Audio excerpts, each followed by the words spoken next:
You stupid bitch. Yeah, you're a stupid bitch. You stupid bitch. Welcome to this week's episode of Stupid Bitches Say What, the Aussie podcast about everything and nothing, but always with wine, and your hosts, Sean Hipkins and Skye Lee Collett.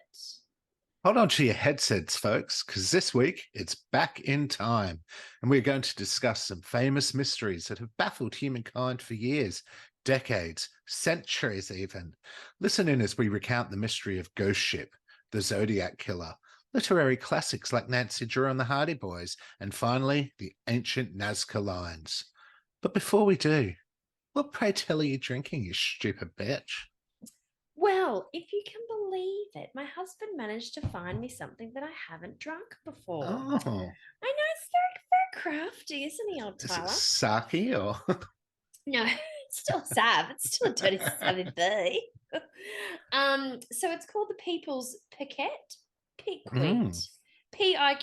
How would you pronounce that? Piquet? Piquette. Piquet? Piquette. Yeah. It's a Sauvignon Blanc. It says from Sauvignon Blanc. I guess that's the kind of grape, isn't it? Yes. But it's quite a little. Can you see? Oh, yeah. It's quite colourful. That's cute. Looks quite nice. It's got a full, it's low alcohol, isn't it? I fucking could tell from the label. I'm like, is that full alcohol? Oh my fucking God. What is it? Low or no? It's lower in alcohol. Yeah. It kind of just had Jesus that fucking look to it, Christ. doesn't it? It totally does. You're so right. Yeah. 4.7 drinks in this whole fucking bottle. What's the standard? Usually 7 Fucking drinks. serious? Someone's going to get a bit of a slap tonight, aren't they? I need to message him. You stitching me up, bro. Maybe he's secretly trying to get me off the booze. No. Oh, hang on. What am I doing? And let me have a sip. Hang on. I just have to message him. Get better fucking taste. Fingers crossed.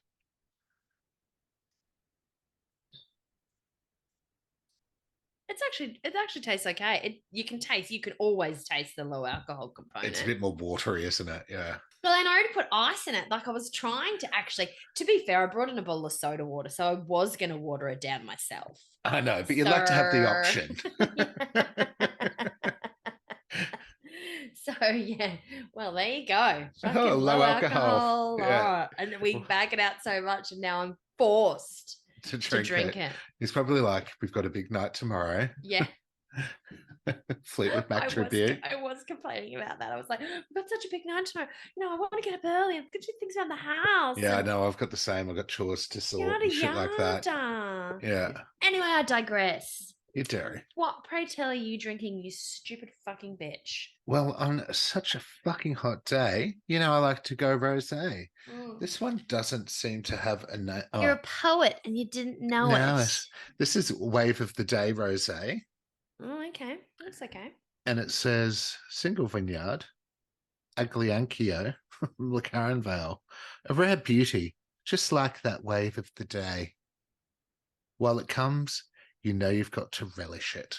So let's see how we feel about rosé.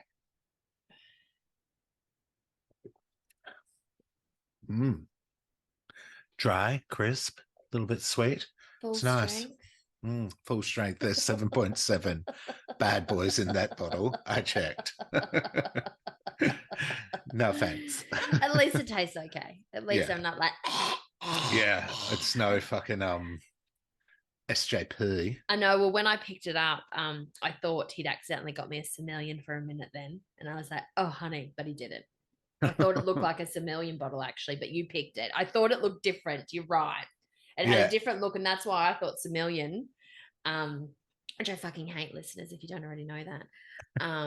But yeah, you picked it in one. It's low alcohol. Has he texted you back yet? No, he hasn't, little bitch. He's probably just sitting there going, oh shit, creeping around the house and shit like that. Baby. He's in his aircon cave. Well, how's your week been?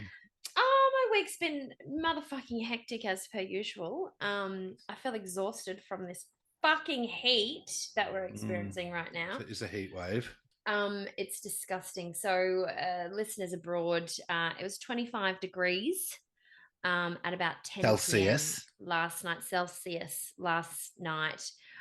Which is hot. It is really, it's really, very hot. really hot. So especially when you're at nighttime and it's dark and you're clammy skinned because it's so freaking hot. And we've had 2 nights of that so far, haven't we? It's been gross, yeah. Even with the rain last night, we got a bit of rain last night. Did you get a bit of rain? I think so. I got the alert, but you just never hear anything with our fucking typical A stores. Yeah, it was nothing. And that's what Tyler was saying to me. There's supposed to be like, we're supposed to get torrents for like a week or so across the whole East Coast. I'm like, they always say that. Yeah, I know. It's disappointing when you get the storm warning and nothing happens, isn't it? Fuck's sake. You want to race home and batten down the hatches and be like, oh, we're not going anywhere this weekend. It's and storming outside, and then it's nothing. Sun splitting the stones, yeah. 5 minutes of rain. So there's that, but something I'm super excited to tell you about, and I think you thought was never really going to happen, did you? You got your medal. I got my medal. Oh, cool. Look at this bad boy. It is really heavy. Oh, it and is. The quality. It's got 2 heavy. medallions. That's the back of it. See how it's got the 2 medallions? Yeah. And the front has Transylvania across the top. Cool. And it's got a really thick sash to it. Yeah. With the Conqueror written across it. Cool. But yeah, I guess, I was bitching and moaning about how the whole experience wasn't really worth my $60 or whatever I paid. But I got to say, the medal's probably worth a good at least $30. it's not some piece of fucking plywood cardboard shit or something. Yeah. Well, I think I told you a couple of weeks ago that I had finished. Well, I finished like maybe a month or 2 ago, maybe 6 weeks ago. And I hadn't got the medal. I was like, where the fuck is my medal? And then I went online and realized I had to claim it. Even though I didn't have to pay any more money, it was included. So I claimed it. So I've been on the lookout for it. But the whole time I was thinking to myself, shall I wear it? I'm just going to wear it. Put it on. You've earned that. You've earned that shit. So. I have earned it. Wait, there's going to be a lot of clanking. Hang on, I've got to take my headset off. There we go. How does that look? Yeah, it's cool. It actually looks pretty decent. It is actually surprisingly decent. But I was, again, not expecting it. I thought to myself, once I claimed it, I thought, oh, this is going to be shit, right? Or a tiny one or something like that. You can't really see it that well now. So I thought it was going to be total crap. I thought it was going to be plastic. This is fucking heavy metal, man. Yeah. So, yeah. You can display that proudly. Yeah. Well done. Bravo. So, just like a nice little thing in my shit show of a week. Yeah. You earned that. You earned it. I did. I earned it by walking just my regular amount of walking. You got to see some sights along the way of Transylvania. That's it. Feeling a little bit inspired to do the real Transylvania though, but anyway. Yeah, that'll be cool actually. So how's your week been, stupid bitch? My week's been good, thank you for asking. Vinny's been in Sydney all week. Of course he has. He's been seeing the sights. He has. He's been down there for work. He's home now. That's not why my week was good, but I have learnt that when he's not here, I tend to treat myself to a few cheeky reds of an evening. So, which, whilst enjoyable, it's probably not the most health-conscious move I could have made. I did go through 3 bottles of red over the 4 nights, and I didn't drink last night. So, yeah, it was, I don't know, I think because I'm just bored and I'm watching TV and there's no rules or anything, so you just don't feel guilty, So it was probably fun. Shared about 4 bottles of white this week. And when I say share, who's getting the most of the lion's share of that. But the other thing that I am able to take advantage of whilst he is away is having the TV to all to myself. So I've been able to catch up on all my shows, and there's so many reality shows. So I caught up on The Masked Singer Australia. We got down to the final 3, which I was pretty certain of 2 of them and was right. So Darren Haynes was the runner-up, and the winner was Darren Haynes from Savage Garden, of course. He was excellent. And the winner was none other than my Eurovision idol, Dami Im. So that was good. So I had them two picked throughout the show. Well, the Oh, pool is small the for pool is talented small. people in I thought it was. Australia. I thought it was either her or Samantha Jade, to be fair, and because they're both powerhouses. So I also saw the finale of the Amazing Race Australia Celebrity Edition, and I have to say, I fucking love Emma Wiggle and her sister. They were awesome in it. Oh, Very really? positive. Yeah, cool. New Big Brother has started. And they've basically just fucking turned it into Love Island. They've gone this season for all young hot singles, which is fine for a theme, but there's zero diversity in it, as in they're all heterosexual couples and they're all starting to pair off and shit like that. So it's kind of dumb. There's no old people or anything. It's just a bit takes the, I don't know, the game out of it when it's now just a matchmaking thing. Yeah, well, there's plenty of those shows already. Like, we don't need Exactly. any more of that. Exactly. But all those plus my existing commitments, like the Challenge, Below Deck Med, House of Villains, RuPaul Drag Race UK, Survivor, Survivor UK. It's exhausting thinking about it all. It's just a I lot. feel exhausted listening to you rattle all those off. So I was able to catch up on all of those throughout the week, which was great, and a few extra shows that I'm going to talk about in the next episode. Wow. So that was my week, but he's home now, and it was lovely seeing him. The cats missed him. Linus was like laying on the arm of the chair, the part where Vinny would usually be laying, just looking depressed on Wednesday night as shit, and you could see they were off. Oh, so it's good to have him home. They miss their other daddy. They did. Oh, Well, I'm the really mama. nice. He's the dada. Oh, I When see. it comes to the cats, anyway.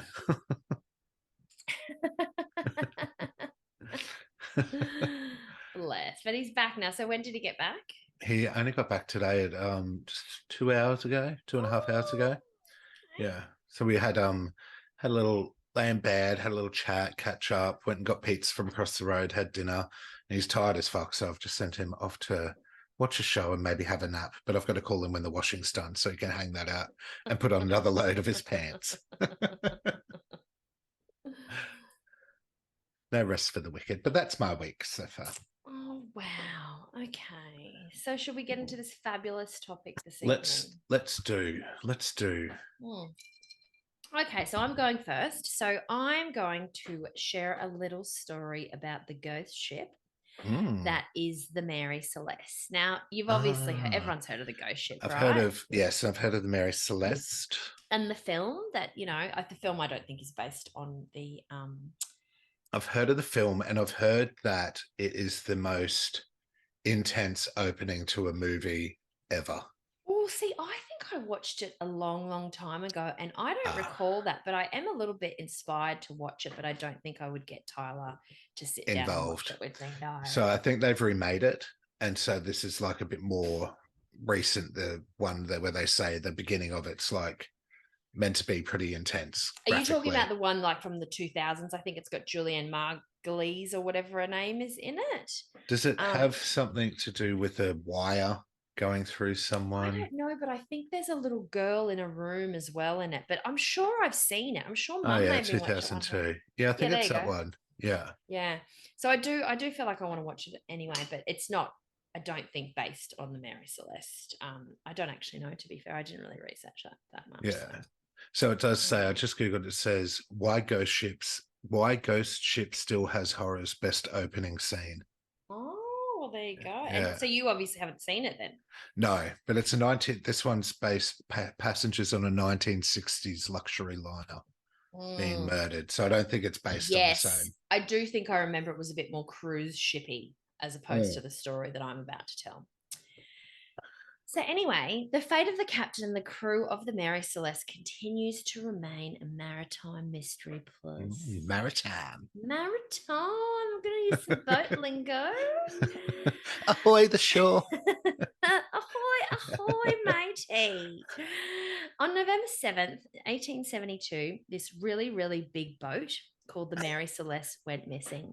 But how big was it? Well, if I talk to you in sailing terms, you'd have no clue. Okay. It's a 282-ton brigantine. Oh, a brigantine. What's a brigantine, I hear you ask? Yes, I do ask. It's a really, really big fucking boat. But anyway. And very heavy one too. Yeah. 282 tons. I had to Oh. think about if I'd said that right or not. Maybe this not this low alcoholic wine is going straight to my head. A brigantine is a two-masted sailing vessel with a fully square-rigged foremast and at least two sails on the main mast, a square topsail, and a gaff sail mainsail behind the mast. Jesus. So there's a few masts, is what I'm taking from this. What about the poop deck? What was that like? I can't recall. It's not in my research. The main mast is the second and taller of the two masts. So there you go. That's the explanation on masts. Brigantine, what a brigantine is. So in 1872, this big boat goes missing on its way from New York to Italy. The crew consisted of the captain, Benjamin S. Briggs, and his family, his wife, Sarah, and their 2-year-old daughter, Sophia. There were also 8 crew members. Less than a month later, after it departed, on December 5th, a passing British ship called De Gracia spotted the Mary Celeste at full sail and adrift about 400 miles east of the Azores, with no sign of the captain, his family, or any of the crew. Aside from several feet of water in the hold and a missing lifeboat, so the hold is like, I guess, let's call it the living area. The bottom part. Yeah. I have no clue. And a missing lifeboat. So a lifeboat was missing. The ship was undamaged and loaded with 6 months' worth of food and water. Right. It's still a mystery 100 years later. It was just like they disappeared into thin air and without a trace. Right. No sign of foul play then either, I assume. Well, we'll have to talk about that. Now, I have racked my brains a few times for justifications as to what has happened. So since I started researching this at the beginning of the week, I have been over the facts and I have tried to put a couple of theories into place. But every time I talk myself out of the theory because I'm like, no, that doesn't explain this, this, and this. So can I tell you my theory before you start? No, you can tell I don't it know at the anything end. out of it. This is my guess. Okay, all right, go on. You can tell. So I think the captain and the first boy were found fooling around on the poop deck by the mother. They pushed everyone off, took a month's supply, and jumped in a lifeboat to start off a gay life together on the Galapagos Islands. On the Galapagos. Of course, everyone wants to go to the Galapagos Islands. To see the turtles. Interesting theory that you have. Well, we'll have some opportunity to explore this a little later. Good. When we return to the theories after we go through the facts and then also what the potential theories have been posed as. Okay. Theories have ranged from pirates to sea monsters to mutiny, killer water spouts, natural disasters, shock horror, alien abduction, and alcohol explosion. Oh. There'd be some of those would have some traces of, like a sea monster you'd think would have a bit of damage on the boat, said explosion. One would think also, they aren't real. So there's that too.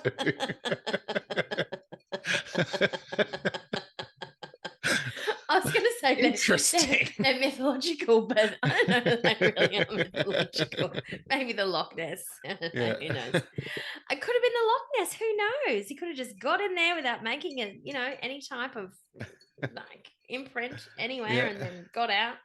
Killed them all. Killed them all. Around the boat. Looking at the facts, this is what we know today.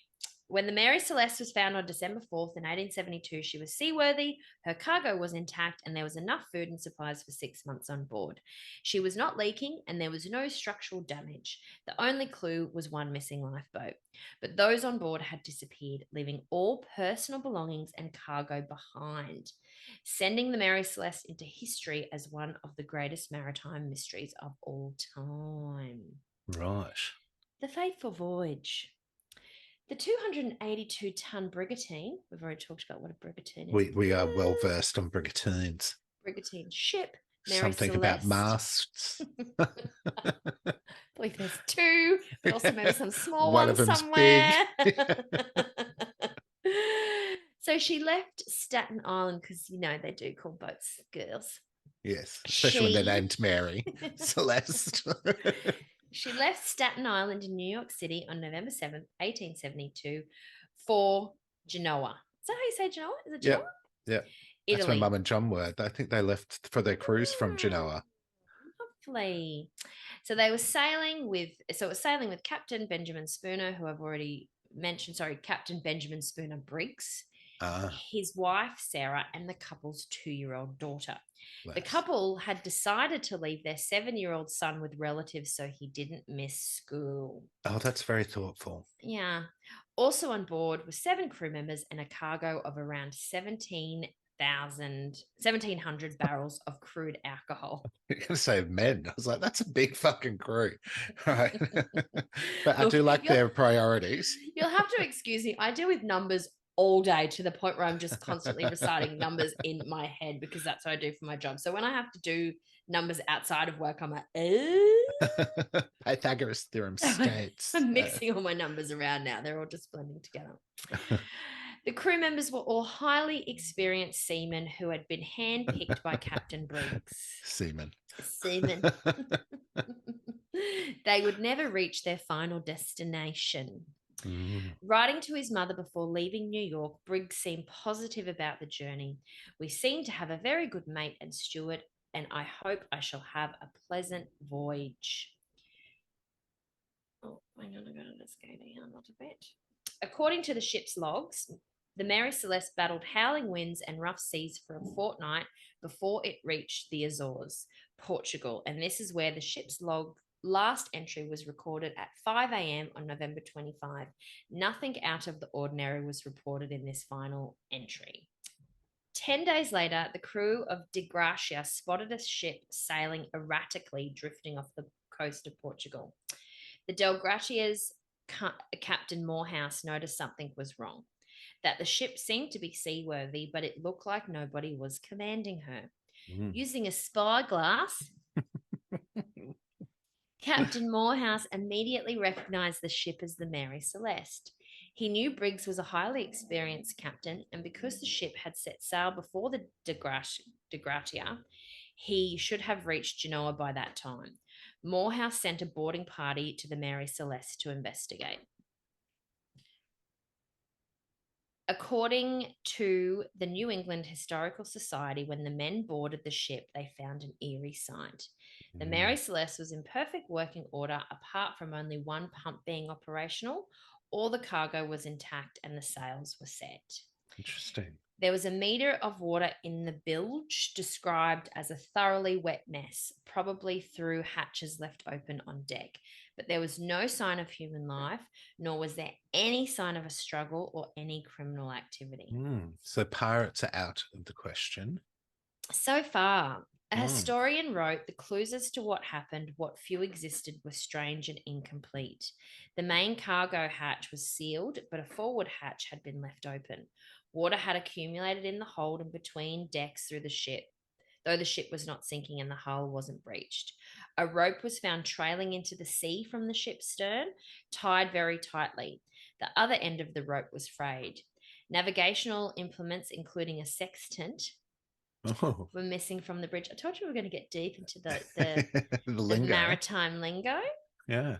The ship's papers were missing, apart from the all-important captain's logbook.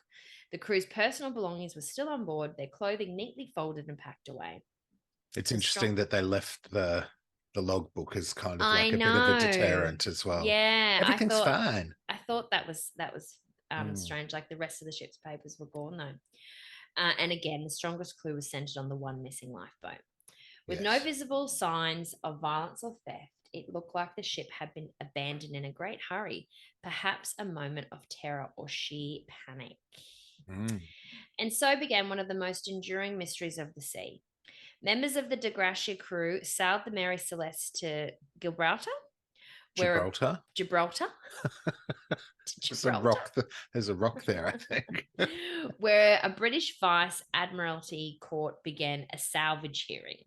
This was to decide whether the De Gracia crewmen were entitled to payment from the insurers of the Mary Celeste as compensation for bringing the ship to safety. But due to the mysterious nature of the case, the Attorney General suspected mischief and launched a 3-month investigation. I can get that too, because you'd be like, okay, now are you sure you had nothing to do with it? DeGrassi? Yeah, yeah. But I mean, it was still brought to safety, so no one was out of pocket or anything because, the ship wasn't damaged in any way. So the insurers got the boat back. Eventually the crewmen received payment, but it was only 1/6 of the 46,000 for which the ship and its contents had been insured. Right. The investigation. All kinds of theories were tested, but one theory that became the most popular was that the Mary Celeste was attacked by pirates who murdered the crew and threw the bodies overboard. However, this story has several holes. Firstly, piracy wasn't common in the area at the time due to a strong British naval presence. Also, there were no signs of violence or any kind of struggle. Yeah, no blood splatter and shit like that. Yeah. Yeah, or nothing damaged or knocked over or, like especially when you've got a wife and kid, you'd think that there would be at least some sort of. Yeah. The fact that the cargo and all the personal belongings were untouched meant that the pirate theory was not plausible. Yes. Nobody really believed pirates would go to the trouble of taking a boat and murdering the crew only to leave the ship with its entire cargo. And taking just the papers. Yeah. Exactly. Unless there was something in the papers. But the pirates would take the booze. I would if I was a pirate. Yeah, so we'll get to that too. So according to historians, the judge in the case, Frederick Solly Flood, suspected the Mary Celeste was abandoned due to criminal activity, but along with everyone else that examined the case, he had no idea exactly what happened. Meanwhile, the ghost ship became an international media sensation. So the wild theories. First of all, alien abduction. The alien theory was mostly to do with the fact that early newspaper reports claimed the Mary Celeste crew left the ship in an eerily immaculate condition, with food still laid out on the table and the last log entry being written just before it was discovered. This ended up being untrue because the last log was written several days before the discovery and there was no food on the table. The ship was slightly waterlogged, so it wasn't exactly pristine. Also, with one missing lifeboat, it's easy to surmise that the ship was deliberately abandoned. But why? And by whom? I ask you, whom? Mutiny. When the ship was first inspected, unusual markings were found inside the ship that some believe were caused by a weapon, possibly an axe. There was also strange markings that were thought to be bloodstains.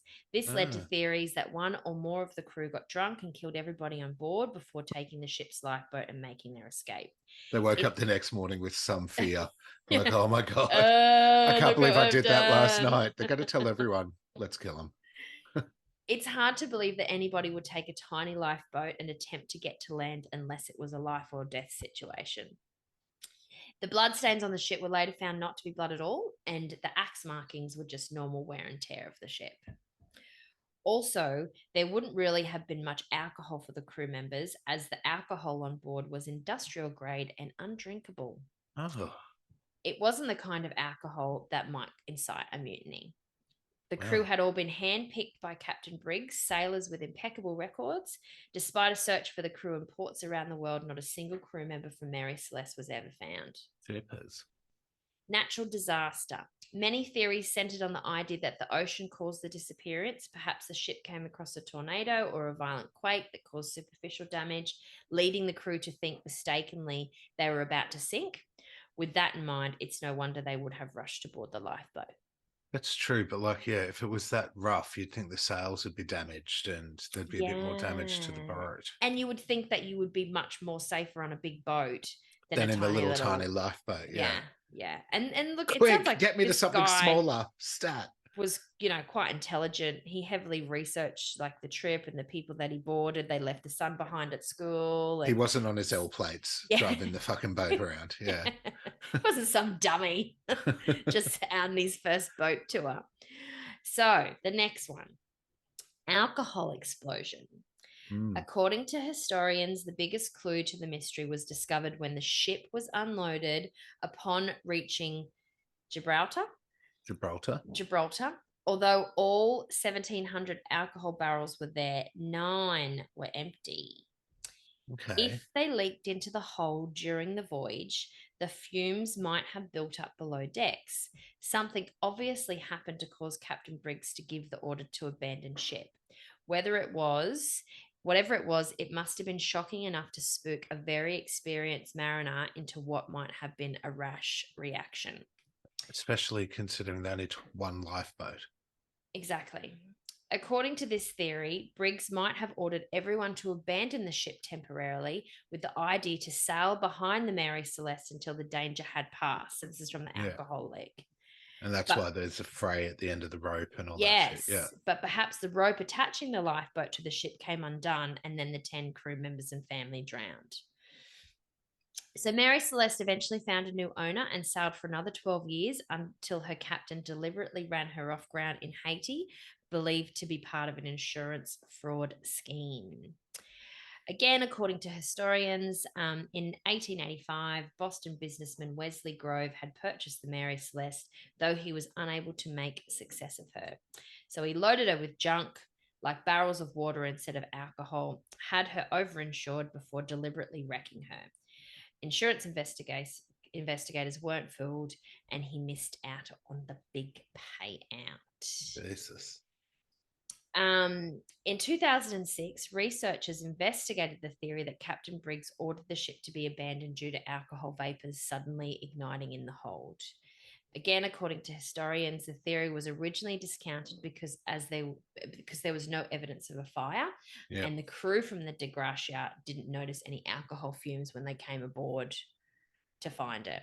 Yeah. To bring it in, I mean.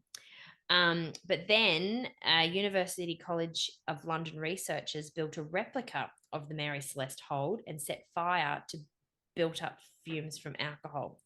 The fire spread very rapidly and left no evidence of fire, not even any scorches, as well as burning the fumes in the air and leaving no smell of alcohol. Stinky. No, there was no smell of alcohol. No stinky. A probable theory, I think.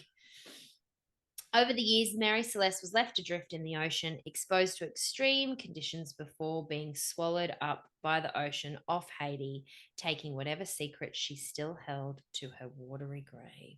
That's interesting. You thought they would have kept it fucking as an artifact type of thing, considering. Something that you could, like restore and use as a, like a museum tourist, or something. Yeah, tourist attraction.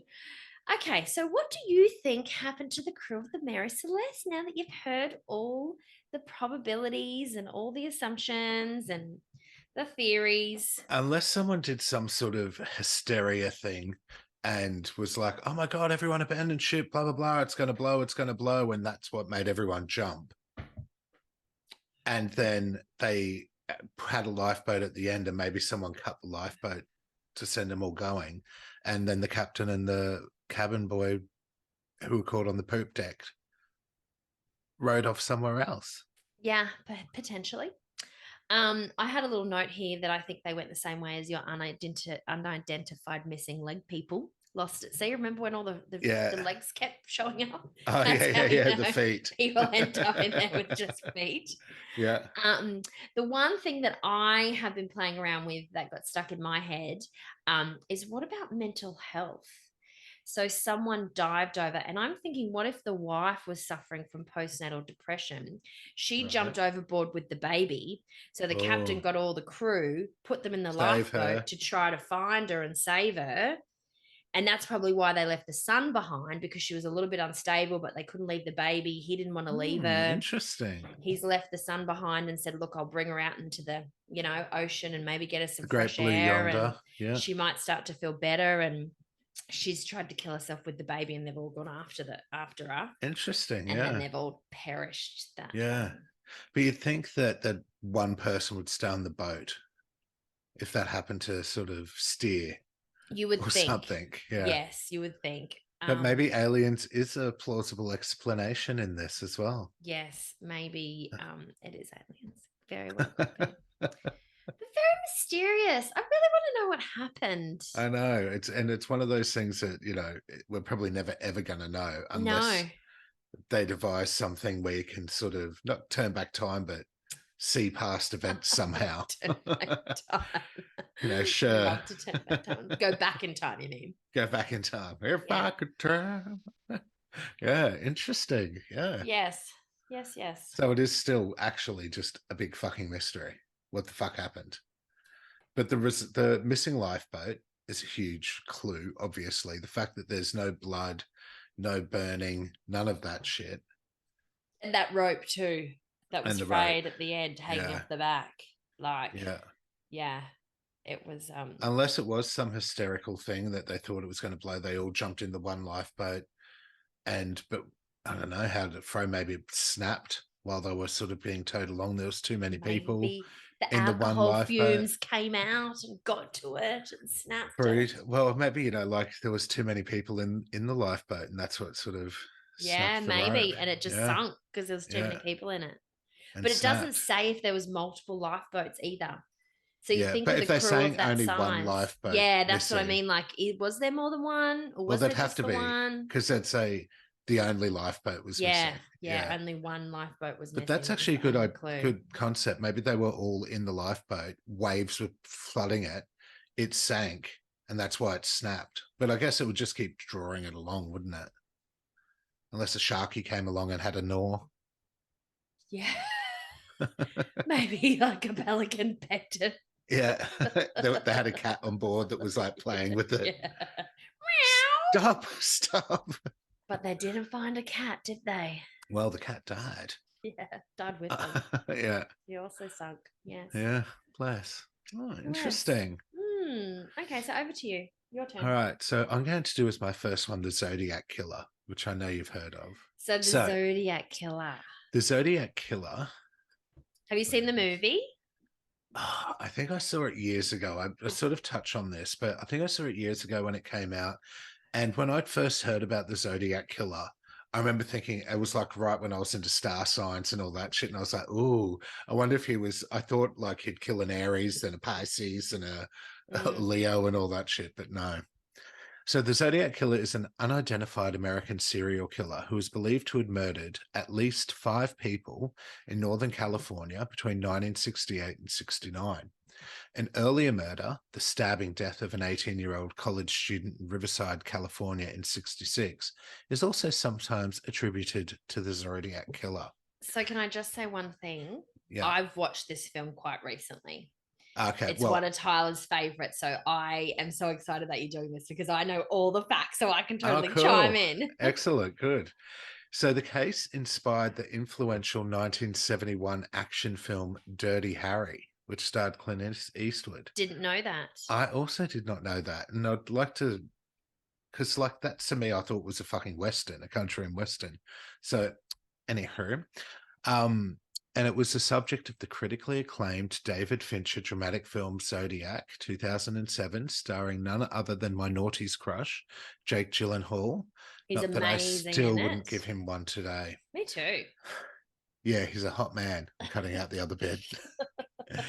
In 1968, a teenage couple was shot to death near their car in a remote area north of San Francisco. And he survived.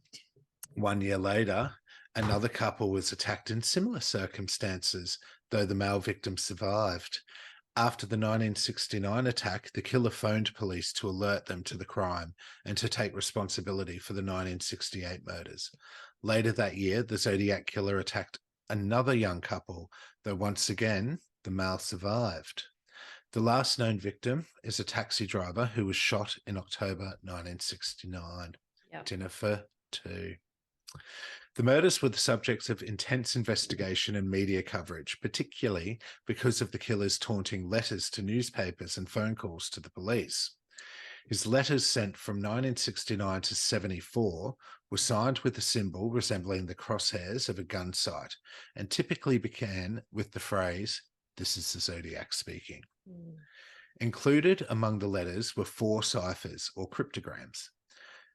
The first of which was sent in 3 parts to 3 Bay Area newspapers in July 1969, and that was known as the 408 cipher, based on the number of characters it contained. It was soon decoded by a pair of private citizens. Its message stated in part that I like killing people because it is so much fun. Another cipher, the 340 cipher, mailed to the San Francisco Chronicle in November 1969, was finally decoded in 2020 by a team of 3 amateur code breakers, and its message began, "I hope you're having lots of fun trying to catch me, but I'll discuss these cryptograms a little bit later on, please." So today, much remains mysterious about the Zodiac case, not least the issue of when the crime stopped. Crime writer Robert Graysmith argued that the Zodiac Killer remained active throughout the 80s, murdered dozens more people, though this view is controversial. Mm-hmm. During the 90s, serial investigators claimed to have identified the Zodiac Killer. The suspect most often cited was Arthur Lee Allen, who was born in 1933 and died in 1992. A Vallejo, California school teacher who had been institutionalized in 1975 for child molestation, though his identification with the Zodiac Killer has never been substantiated. So, the ciphers, or the cryptograms. As I was saying, the first letters were sent to 3 different papers in the Bay Area, each containing a different part of the cipher. The papers printed the ciphers as Zodiac threatened to kill again if his instructions weren't followed. The cipher, which was simpler than later efforts, was solved a week later by hand on the 8th of August in 1969 by Donald Jean and Betty June Harden. And it read, old couple. Bless them. Old, I think they were teachers and they used to like to do puzzles. Yeah, like cryptic crosswords and shit like that. Yeah. So the cipher which was simpler. Oh, hang on, done that. So the cipher read, "I like killing people because it is so much fun. It is more fun than killing wild game in the forest, because man is the most dangerous animal of all to kill. Something gives me the most thrilling experience. It is even better than getting your rocks off with a girl.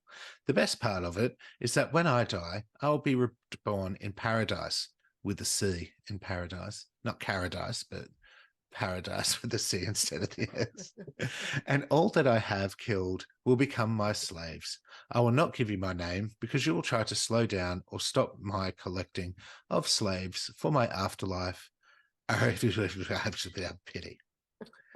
So, based on this, it's pretty incredible that he was able to come up with a cipher complicated enough to fool the FBI for years, but couldn't put the effort into giving his spelling a quick double check, or maybe ask a friend to, "Look, try not to read too much into the content, but can you have a quick check that my grammar's okay?"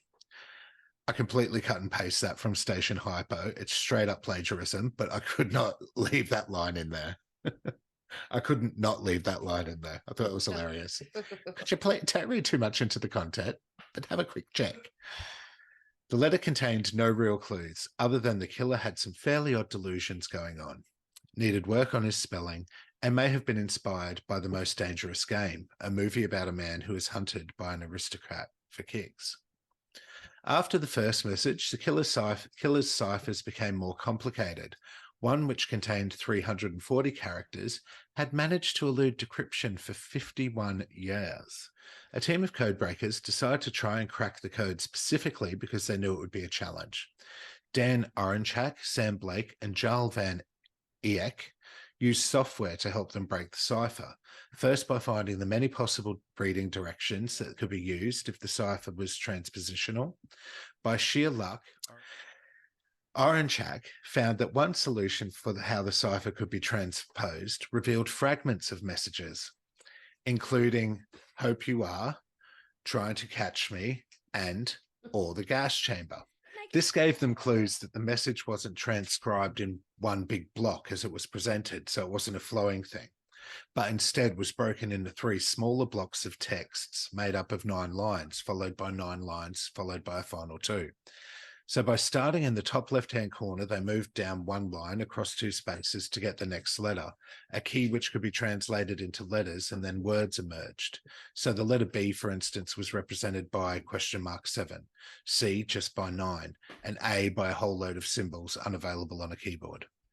Through use of this message and some slight adjustments by ignoring a few words that stood out before transposing the text, a message was revealed. "I hope you are having lots of fun trying to catch me. That wasn't me on the TV show, which brings up a point about me. I'm not afraid of the gas chamber because it will send me to paradise with a C all the sooner. Because I now have enough slaves to work for me, where everyone else has nothing when they reach paradise with a C. So they are afraid of death. I'm not afraid because I know that my new life will be easy, one in paradise, death. So of all the things that stood out was the line, "That wasn't me on the TV show," Oranchak explained.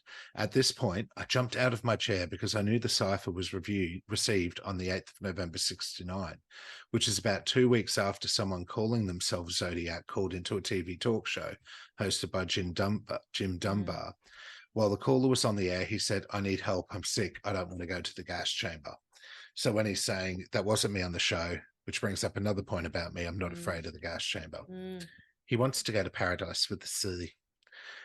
This for Oranchak made the solution seem real, as it fit with the events around the time it was received. The rest of the message also seemed quite in character for the Zodiac Killer. The team submitted their solution to the FBI, who have since confirmed the solution. The FBI is aware that the cipher attributed to the Zodiac Killer was recently solved by private citizens, the FBI said in a statement, adding that the Zodiac Killer is still being investigated and not solved, as some had claimed.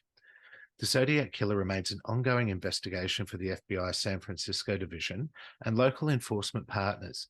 Due to the ongoing nature of the investigation and out of respect for the victims and their families, we will be not providing any further comment at this time. So the team behind the decryption add that they're disappointed the cipher didn't contain any information that they'd found so far that could be used to identify the killer, just more of an attention-seeking garbage from the Zodiac. Apparently, the end doesn't flow quite right either, like the first one, which is just a bunch of letters. So it's kind of just a jumble.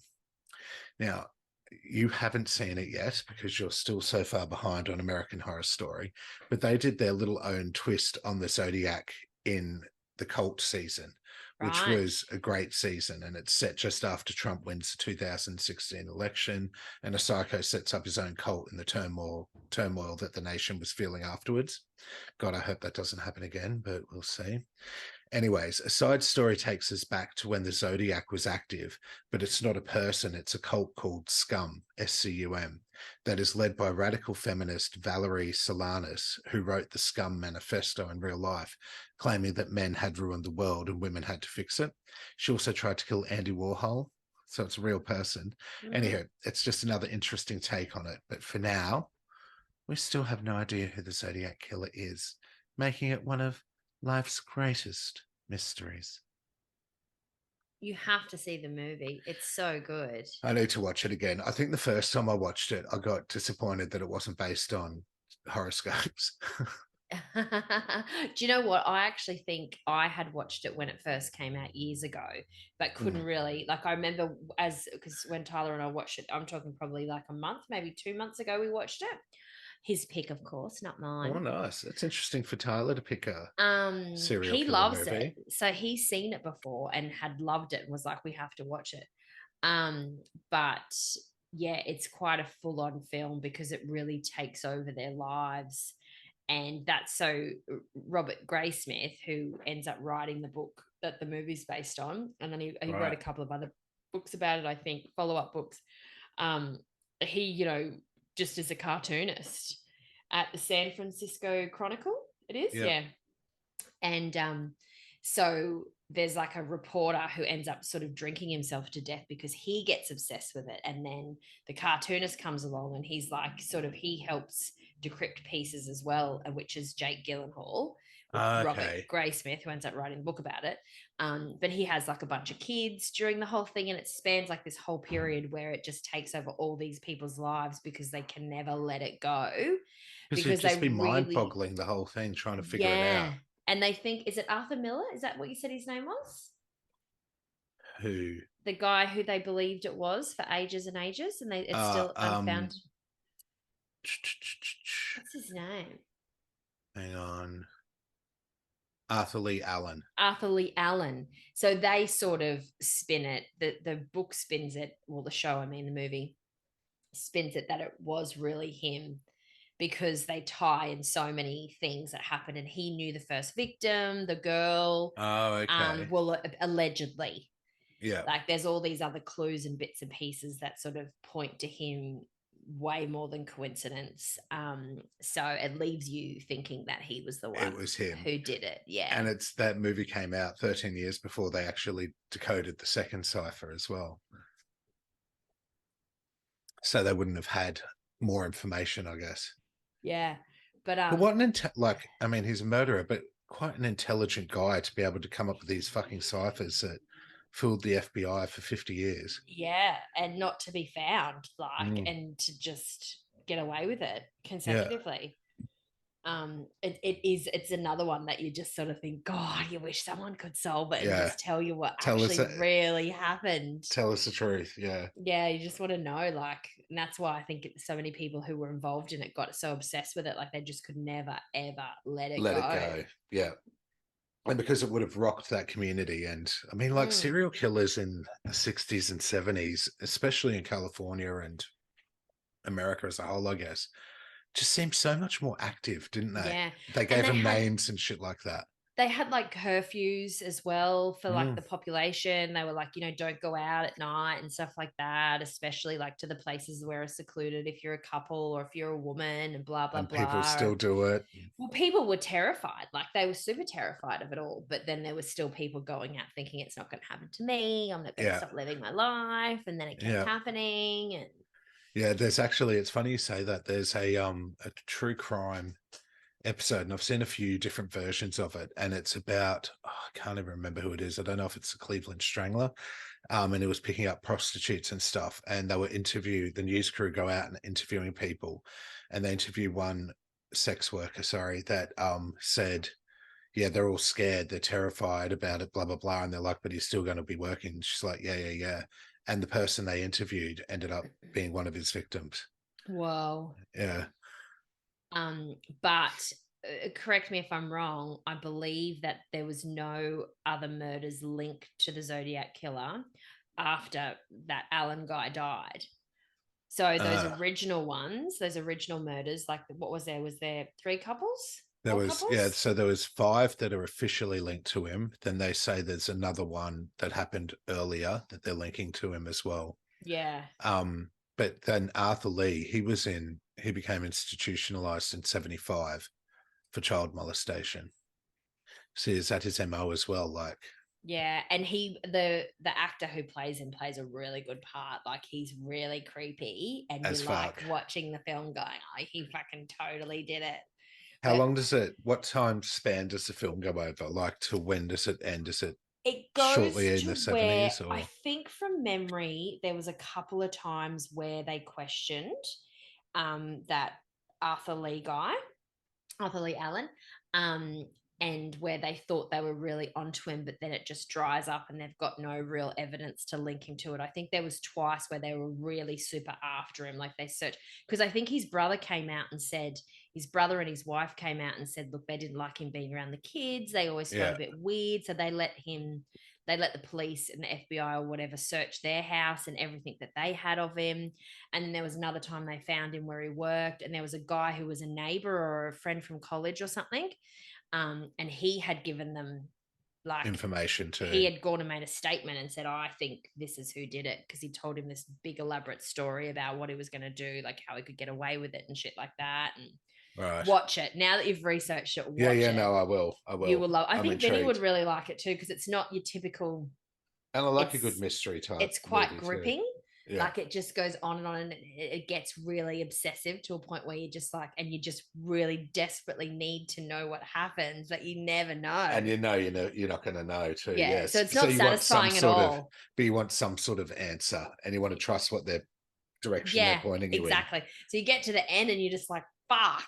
Yeah. That's just so fucked that he did all these things and he had the whole of San Francisco just fucked up in it. Yeah. And sending, calling and sending those letters, and yeah, they had the secretary in the newspaper, she'd get the first time she got it, she was like, what the fuck is this? And then, brought it into the room where all the reporters are sitting there.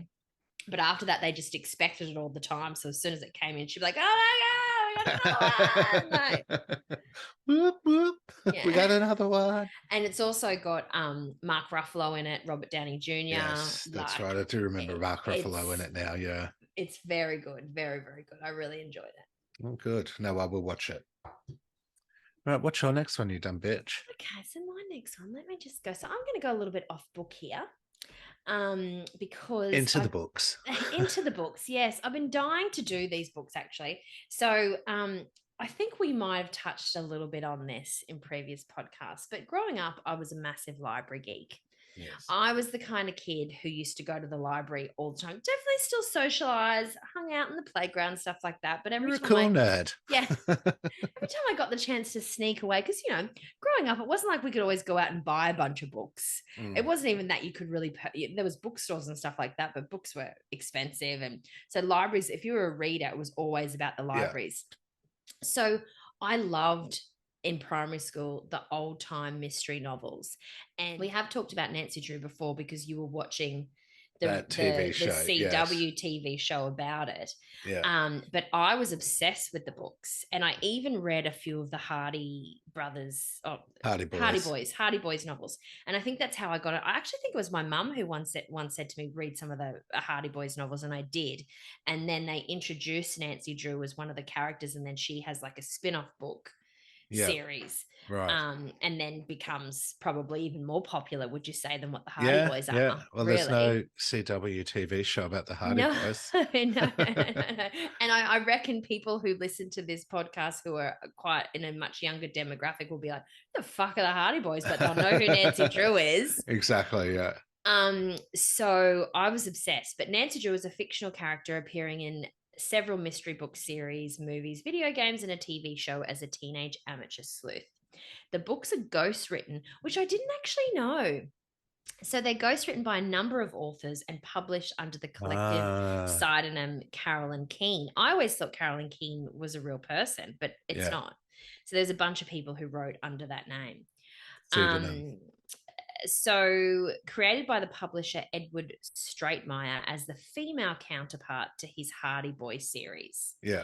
The character first appeared in 1930 in the Nancy Drew Mystery Story series, which lasted until 2003 and consisted of 175 novels. Wow. That's a long-lasting character, yeah. I know, isn't it? Over the decades, the characters have evolved in response to changes in American culture and tastes. Beginning in 1959, the books were extensively revised and shortened, partly to lower the printing costs, with arguable success. In the revision process, the heroine's original character was changed to be less unruly and violent. And see, I was struggling to figure out exactly what books I had read and what eras they were from. And there's a lot.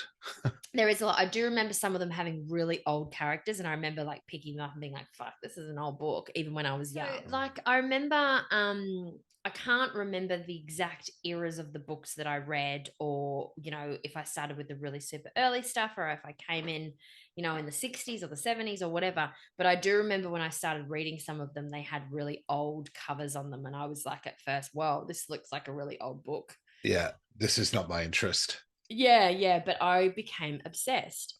So in the 1980s, an older and more professional Nancy emerged in the new series, the Nancy Drew Files, which I think was some of the books that I did definitely read, and I was a bit more obsessed with that. So she was older and women's liberation, she a working girl. Yada, yada.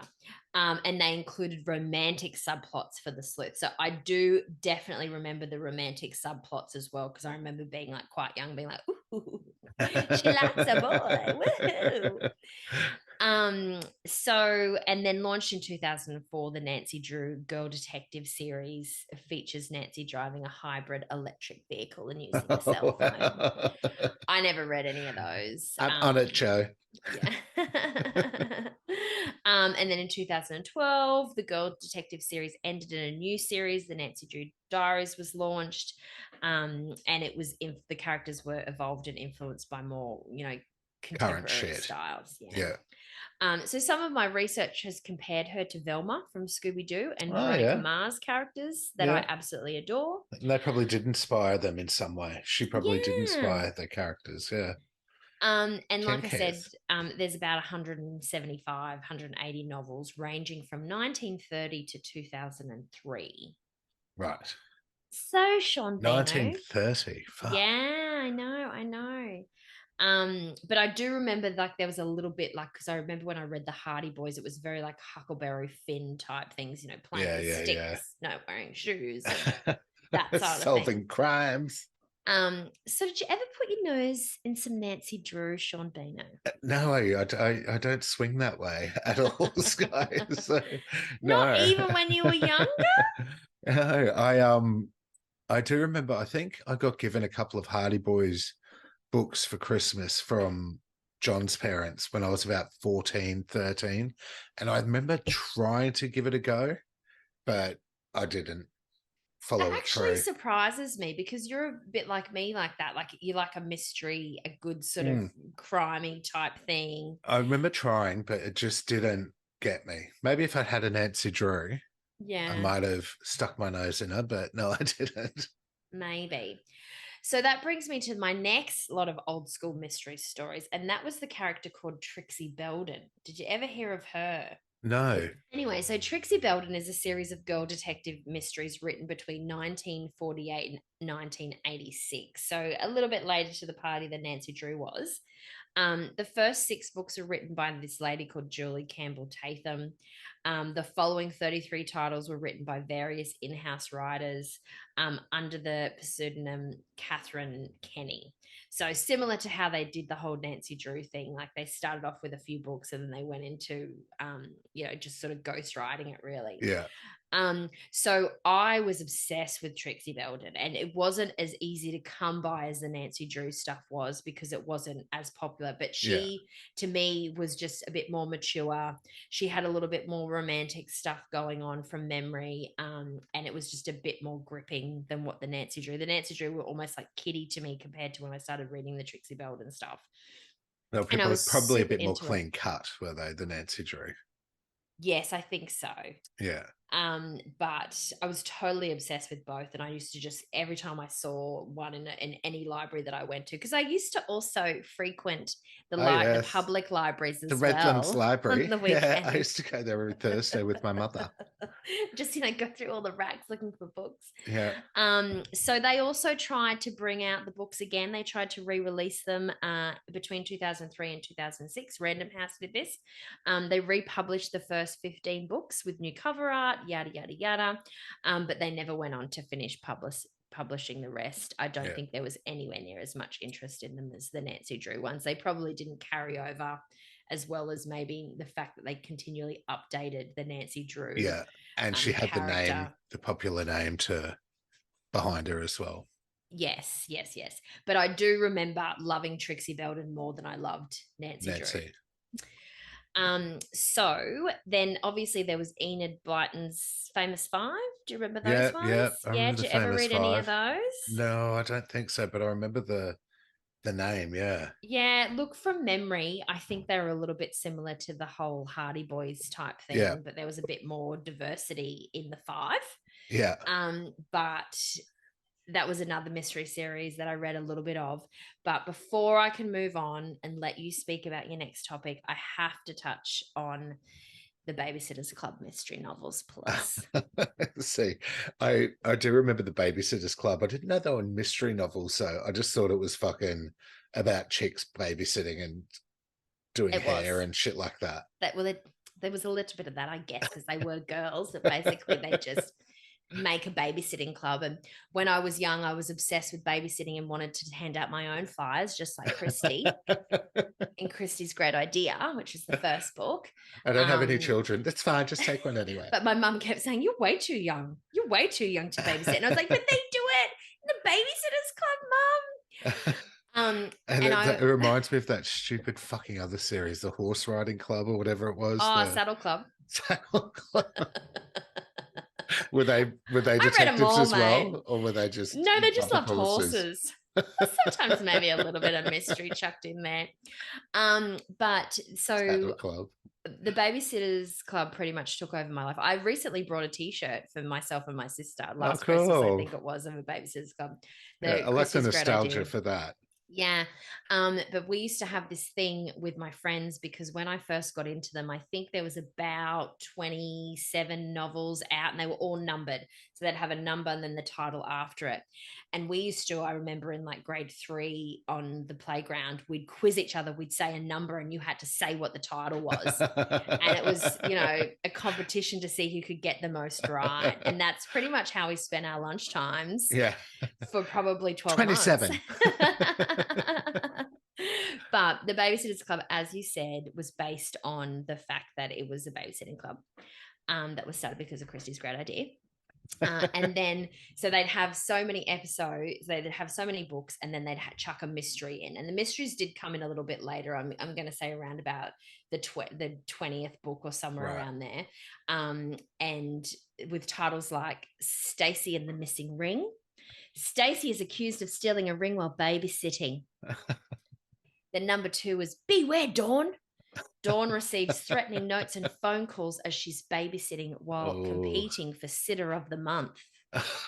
And they called them sitters. It was always like, I got to get a sitter. I've got to sit today. I've got to like sit for this family and blah, blah, blah. And then we've got a Sitter of the Month. Yeah. And then they went There's on to 3 of them doing it. Mallory and the Ghost Cat. Mm-hmm. Christy and the Missing Child. Marianne and the Secret in the Attic. I loved that one. But I can't tell. Don't go up there, Chrissy. I can't tell that the attic story is not for you. The secret in there is for Daddy. About the Babysitters Club without also touching on the super special. So they all lived in this same town in Connecticut, right? And all their families knew each other and the parents were all friends on differing levels and stuff like that. And they used to bring out a super special every so often. And it was really thick. The normal books were like, I could read them in a Friday afternoon. Like I could read them I'd probably start when I finished school at 3:00 and be done by 6:30. But the super specials would come out and they would be like 3 times the size and they would cost 3 times as much when they went on special. And I'd be like, oh my God, the super special is out. And it was always like, I remember that one of the first ones was where they all went on a Disney cruise together. So they were all in a cruise ship. So all the babysitters were there. They were babysitting all the kids at the same time, but all their parents were there as well. And then there was a camp one where they went on summer camp and they were all like together. The babysitters were all at the same camp, like being camp counselors and looking after the kids and stuff like that. And I was absolutely obsessed. And I used to, whenever I did get pocket money, the books used to cost $5. And this is like, that's a lot for then. In high school. Even in high school, I was still reading these books, early high school, and definitely primary school, like late primary school. But I'd get my $5 pocket money and mum would be like, what do you want to spend it on? I'd be like, Babysitter's Club book. And so we'd go to Kmart and buy the Babysitter's Club book, and that'd be my whole $5 gone. Like that I'd done dishes for or washed the car or did whatever shit I was supposed to do. And my sister would buy like all these little things like toys and lollies and whatever. And all my money would be gone in one fell swoop because I just on a Babysitter's Club book. And then I would get it and I would read it, like I said, from the moment I got home, and it'd take me like a couple of hours and it'd be done. And then I'd reread it over like a week, probably 10, 15 times. Oh, wow. Yeah. It's amazing how you could do that as a kid too, isn't it? I know. Like read the same book over and over and over again. I can never do that now. Oh, no, totally. So, okay, your last one now. You're up. All right. So I'm doing the Nazca lines. Have you heard of the Nazca lines? Never. I'm pretty sure. Well, are you pronouncing it right? Nazca. Got nothing. So you probably have seen the images of them. So roughly 2,000 years ago, a pre-Inca civilization etched a series of enormous drawings into the dry coastal plain of Peru, known as the Nazca lines. These geoglyphs remained largely unknown until aircrafts began flying over the area in the 1930s. To date, well over 1,000 designs have been located. Most are straight lines stretching up to 30 miles, or geometric shapes from trapezoids to spirals, while others depict animals and plants, including a spider, a hummingbird, a monkey, a whale, a two-headed snake, a dog, and a humanoid figure nicknamed the astronaut. You're thinking aliens, aren't you? The aliens are coming! The aliens are coming! As recently as 2022, 168 new geoglyphs were discovered, yet researchers still don't understand their purpose. One prominent hypothesis associates them with water rituals, though other guesses abound as well. So, have you seen these? No, you haven't. Do you know what I'm talking about? No, you do not. They are pretty fucking insane. They're not like crop circles. And as I said, they're over 2,000 years. They were done over 2,000 years ago. So how they knew they were drawing an ant that big without anyone looking down from a huge mountaintop screaming, a little to the left, easy, easy. Too far, you fucked it, George, is beyond me. Where are they again? In Peru, and many others too. Hashtag famous mystery, please, bitches. So, as I was saying, there are three basic types of Nazca lines. There's straight ones, geometric, which would be easy to do, geometric designs, and pictorial representations. Oh, those pictures would be fucking hard, man. Yeah, like, how monkeys. The fuck did they get done? And a humanoid and a two-headed snake. Maybe the two-headed snake was a fuck up. I've already done the head. Oh, fuck. Well, I've just done the head over here. Leave it. They won't know. The Nazca lines are perhaps best known for representation of about 70 animals and plants, some which measure up to 370 meters long. That's 1,200 feet for those using the imperial system.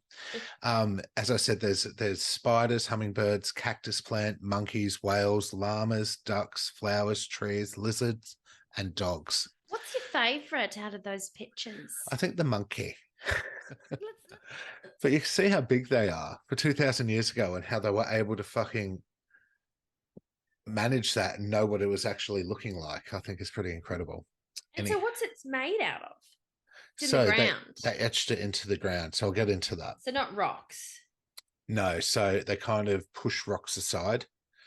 So I'll get to that anyway. So in 2011, a Japanese team discovered a new geoglyph that appears to represent a scene of decapitation, which at about 4.2 meters long and 3.1 meters wide is far smaller than the other Nazca figures and not easily seen from aerial surveys. The Nazca people were known to collect trophy heads, and research in 2009 revealed that the majority of trophy skulls came from the same populations as the people they were buried with, rather than from outside the culture. In 2016, the team found another geoglyph, this time one that depicts a 30-meter long, 98 feet, mythical creature that has many legs and spotted markings and is sticking out its tongue. You see where I'm going with this? UFOs / aliens, please.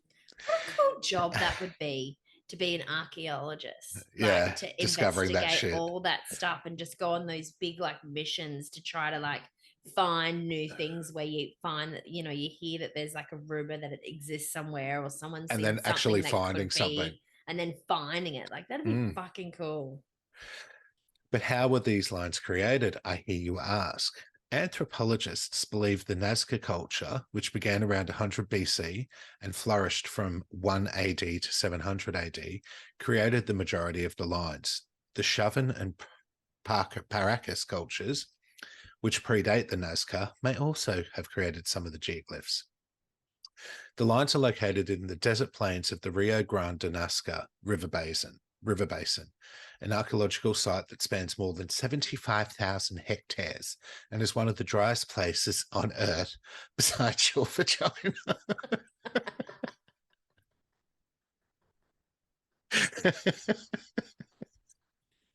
You, I'm not that old. That is in my notes. You fucking bitch. Go on, laugh it up. Laugh it up. The desert floor is covered in a layer of iron oxide coated pebbles of a deep rust color, much like your vagina. The ancient peoples created their designs. I resent the implication. Also, stop talking about my vagina. The ancient peoples created their designs by removing the top 12 to 15 inches of rock, revealing the light-colored sand below. You're fucked. They They likely began with small-scale models and carefully increased the models' proportions to create the larger designs. Most Sure. of the Most of the known geoglyphs were formed by removing rocks from only the border of the figures, creating a kind of outline, while others were formed by removing rocks from the interior. Given the low amount of rain, wind, and erosion in the desert, the geoglyphs had remained largely unscathed throughout the centuries. Isn't that interesting? But hold up. I guess so. The alien theory is yet to be explored. I can't even pronounce his name. Toribio Mejia Esquepe, a Peruvian archaeologist, began a systematic study of the lines in 1926, but the geoglyphs only gained widespread attention when pilots flew over them in the 30s. Experts have debated the purpose of the lines since then. In the 30s and early 40s, historian Paul Kosok studied the geoglyphs from the ground and air based on the relative position of one of the lines. He studied to the sun around the winter solstice. He concluded that the geoglyphs had an astronomy-related purpose. Soon after, Maria Reich, a German archaeologist and translator, also concluded that the designs had an astronomical and calendrical purpose. We need to stop using big words. I know, especially at this point of the podcast. She further believed that some of the animal geoglyphs were representatives of groups of stars in the sky. In the late 60s and early 70s, however, other researchers, including American astronomer Gerald Hawkins, examined the lines and disagreed with the astronomical explanation for the geoglyphs. No. I call bullshit. I call bullshit. They also poked holes in other far-out explanations, such as those relating to aliens or ancient astronauts. Most recent research suggests that the line's purpose was related to water, a valuable commodity in the arid lands of the Skye's vagina. Of the Peruvian coastal plains. The geoglyphs weren't used as irrigation system or a guide to find water, but rather as a part of a ritual to the gods, an effort to bring much needed rain. Some scholars point to the animal depictions, some of which are symbols for rain, water, or fertility, and are found at other ancient Peruvian sites and on pottery as evidence to this theory.